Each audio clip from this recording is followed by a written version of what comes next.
Peter, as the newly appointed head of NZTE, just background us on your life. Well, for the last few years I've been manufacturing newsprint in Australia and throughout Europe, throughout the world. And before that I was based in Caldwell running Tasman Pulp and Paper, and before that working for the Engineers Union back in New Zealand. So quite a varied kind of background. Yeah, it has been it's been a very interesting few years actually. Probably what's been common, it's always been about change. There's always been something big and structural going on. So how did you make the change into this NZTE job? I mean, what attracted you to it? Well, it's a couple of things. It was about coming home from New Zealand, fifth generation New Zealander, and it was really, I ultimately wanted to bring family back home again. I've been overseas for a while and this opportunity came up, so I thought there's a good chance to get home before I really get grounded so much overseas that I can't come back, which I think is what happens to a lot of New Zealanders offshore. And the other thing is that, quite a passion for the country. I wanted to come back and make a contribution again, so this looked like a good role to try and do that from. You've been away, about 5 years? How much do you think the business environment has changed in those years? It's clearly tough in New Zealand. Growth is sluggish, and it's internationally difficult to be in a lot of markets. But I'm actually overall quite optimistic by what I've seen. I've come back, I've worked in management teams now on most continents except Africa, and what I've seen is I think Kiwis have got a very strong work ethic. I think we've without doubt got an ability to innovate and to think outside the square. I think there's a certain sort of boundaryless in our thinking. There's a lot of energy and passion in the business community here, so yeah, times are tough, but I think there's a lot of good stuff to get on with here. Give me some examples. Are there some examples you can give me in the stuff you've seen? I know it's only a few weeks. Well, yeah, a couple of examples. For my furniture's B chair, I went to the Plastics Industry Design Awards the other night, and the person who did the injection moulding or thermo moulding for that B chair won the design award. And the interesting thing about that is when he told the story, he was told that design, that innovation was impossible. But they did it here in New Zealand, and they did it very well. Another one, I went to Pacific Aerospace in Hamilton with Damien Camp, the leader there. Great, fantastic leader. And they have designed a plane called the X-STOL. STOL means short takeoff and landing. And these are planes that are designed for agricultural purpose, and they have to take off and land in a very short distance. Well, they were so good, they designed a plane that could take off in an extra short takeoff and landing. And it's just that type of innovation I think we're capable of, and there's just 100 stories about that around New Zealand. We're very good at doing that, but are we very good at actually cashing in on it, commercialising it and sitting back and making, hundreds of millions, maybe billions of dollars on those sorts of things? There's definitely a lot more we could do there, and that really, I think you've put your finger on one of the things that we really have to be successful at as a country. I think they've just restructured the Ministry of Science and Innovation and I think one of the intentions there is to get a lot better at commercialisation. We're getting a lot of signals from the government about our role in improving commercialisation, because I think the issue is, we invent, we have ideas, we've got a very high rate of entrepreneurism, one of the highest in the world, but it's taking the small company to the international scale company. That's where the really, really big challenge is. It can be done, a lot of companies have done it, but that's where the big challenge is. Now you must be, I know you're talking to people, you're talking to business and NZTE people. Have you identified areas at this early stage where you think you can add some more value? Well, 7 weeks, I'm in listening mode, so I think there are definitely things we can do. I think there's a lot of different entities in New Zealand that are sort of have a role to play in helping New Zealand companies internationalise. There's ourselves, there's Ministry of Economic Development, there's the Ministry of Science and Innovation, there's MFAT, there's Business New Zealand, there's the incubators like the Ice House, all with different roles and responsibilities. There's quite a bit of clambering over each other as well. Yeah, I was going to ask you that. I mean, how much are you tripping over each other? Well, I just think there's more room to clearly define roles and responsibilities and give people clear mandates to get on with stuff. And I think you can only do that with very, very good collaboration amongst us all and very good relationships amongst us all as well. And I think, people talk some ways about the disadvantages of scale, and that's absolutely true. But we've got to grab some advantages of scale as well. And I think one of the advantages is that we are a small country. We're just a village. And in the village, we should be able to cooperate and collaborate to a very, very high degree. I mean, you can pick up the phone and call Andy at the Ice House, Andy Hamilton, and say, Yeah. hello, can't you? Which Yeah. other countries probably can't do. I mean, the people you've mentioned, you could have them all in one room tomorrow. Yeah. And look, we sat around the other day talking about the strategy for India. There's a sort of New Zealand Inc. approach to India and to China and to other markets as well. We sat around and there were 17 public sector chief executives sat around the room talking about the coordinated approach to the India market: immigration, tourism, police, defence, ourselves, MFAT. And you wouldn't get that degree of the ability to collaborate like that in a lot of countries around the world. So our scale does deliver some advantages to us.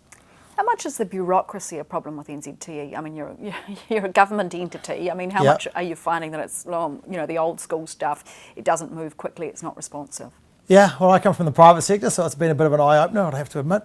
And I think we can do a lot more with that. I think the feedback from our customers is that they do feel the lumps of our bureaucracy. We're quite a big elephant to eat sometimes in some of our processes. And I just think we can be a lot better than that. But I think... How are you going to smooth out some of those processes and change what's probably some pretty entrenched thinking? Changing entrenched thinking is, I think, what we all do as leaders. I think that's okay. And I think, we don't need to consign ourselves to the thinking that the public sector is necessarily bureaucratic. I think public sectors around the world are going to be getting an enormous amount of attention. Governments all around the world, in response to the global financial crisis, have overcommitted public money. And so public sectors are going to have to really change in response to that. So I think we're going to see a lot of fresh thinking in the public sector, and of necessity, we're going to have to iron out some of the very sort of process-driven, paper-driven ways of doing things. So for a man who likes change, which you clearly do, because that's been the constant of your career, this is a good challenge then, isn't it? Oh yeah, absolutely. I'm loving the challenge. I'm really up for it. And I think the thing that I'm really liking is actually some of the business leaders I've met around the country. They're very motivating, inspiring people to be with. You can see they're all trying to change their own companies. I want to have a crack with NZTE as well, and I think together we make up a community of leaders that are really trying to do something with our companies and with our country. I think that's a good thing. Now, Peter, you've been working offshore for a number of years. What do you see, looking from the outside, as the big challenges for this country?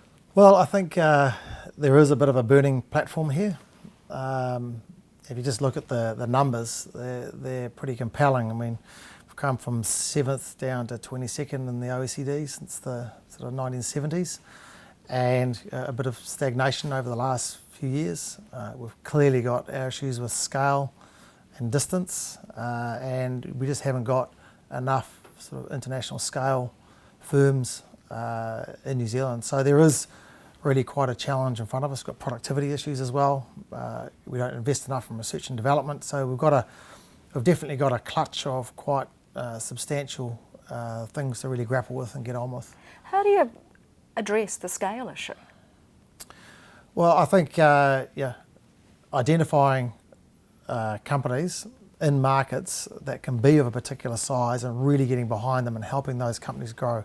Be close enough to what those companies want to do, being savvy about what value you can add and you can't add, and really get behind them. Is there something that you see in common in those sort of companies? Obviously different sectors, but is there something that you can go, that's what it is? Yeah, absolutely. It's glib but true. It's a leadership. Leader. Absolutely. It's leadership, it's savvy, it's governance, and it's leadership, and not just the chief executive, it's the leadership cluster of the company. Yeah. And what characterises, I mean, one of the characteristics, obviously, the ability or the courage to take risks, but what sort of other things are you looking that you identify? Well, just on the sort of risk taking for a minute, because we've just been to Silicon Valley, 25 chief executives for a week, and we went around a whole lot of different companies in Silicon Valley, Facebook and Tesla Car and Google, and we learned a lot of things. It was a really inspiring trip. But one thing we heard about was the difference between a type 1 and a type 2 organisation. A type 1 organisation is one that's driven by a need to avoid risk. A type 2 organisation is driven by a need not to miss an opportunity. Probably the thing that the team really noticed when we were up there, and there was a lot of talk about it on the bus, is just what the attitude to failure was. We went to see Mozilla. Mozilla's cause-driven organisation. The cause is to basically surround Microsoft. But more importantly, when the chief executive of Mozilla got up and started talking to us, he started off by recounting the failures he'd had in his life of leadership. And he wasn't trying to hide his failures. He was wearing his failures like a badge of honour. And that's what we found in Silicon Valley, is a lot of companies as much talked about what they'd learned from what they'd done that hadn't worked. So the whole concept of prototyping, trying something and learning from it, and then trying something again and learning from that, and the attitude to failure, I think, is really important cultural difference. And I think there is one thing about this culture here. The old tall poppy syndrome is alive and well. We tend to mow down people who are... It's the big challenges for this country. They trip up and then we just mow them down. And I think that's something that we should all take responsibility for. And also, how do we learn to turn failure into success? That's something that we need to embrace or learn to do, isn't it? Yeah. Rather than hiding it and running away. Yeah, absolutely. And I think God knows where you start on that, but I think it's an endemic thing in the culture we need to put our finger on. All right, let's talk about some of the opportunities that you see for this country. I think there's a bit of a funny debate in New Zealand about value-add processing, design-led companies, and people tend to denigrate a little bit the commodity sector. And I think it's in this growth story is about an and. We absolutely need a commodity sector in New Zealand. We need it to be a sort of low-cost, highly efficient, world-scale commodity businesses in New Zealand are going to be important. And I think we're naive to say they won't be important. But it's an and. There's a lot of those commodity companies that are trying to climb the value chain. They're trying to differentiate through brand. And there's a lot's got to happen around them to make that strategy successful. Is yet again another set of companies that are getting their competitive advantage through design and through innovative design. A lot of science-based companies coming through. So I think it's an and, commodity, value-add, design-led, and I think we've got to get away from this choice type of discussion. So what's next on the agenda? Still going through a bit of an induction and sort of reserving my right to have an induction. So China, Southeast Asia, into all our regional offices. I've really got to get around and look a lot more, and really critically, a lot more time with New Zealand companies. But what I have kicked off is a process in the organisation to systematically diagnose where we've got to, and most importantly, a diagnostic of what the latent needs of our customers are. And what we're looking for here is just really what are the big opportunities for us to improve. That'll be closely followed by an organised strategic review of what we're doing. And we expect a lot of input from different stakeholders around New Zealand, including Business New Zealand. How long do you think that'll take? We've got a diagnostic finishing by the end of January and a strategic review over February and March. So You're not messing around, are you? Well, I think you could take a lot longer to do that and do it really properly, but the 80-20 rule applies. I think if we took a lot longer, I don't think we're going to get a fundamentally different result. And I think ultimately good strategy is actually about execution. And that's not an original thought. If you read the Harvard Business Review, they say exactly the same thing these days. So I think I just want to arrive reasonably quickly at what the prioritised list is of things we have to do, and make sure that's prioritised in a way that our customers believe in, that our ministers believe in, and that internally we believe in. Once I've got the prioritised list, then it's a full court press on implementation. Good luck with it. Thanks very much. I'm looking forward to it.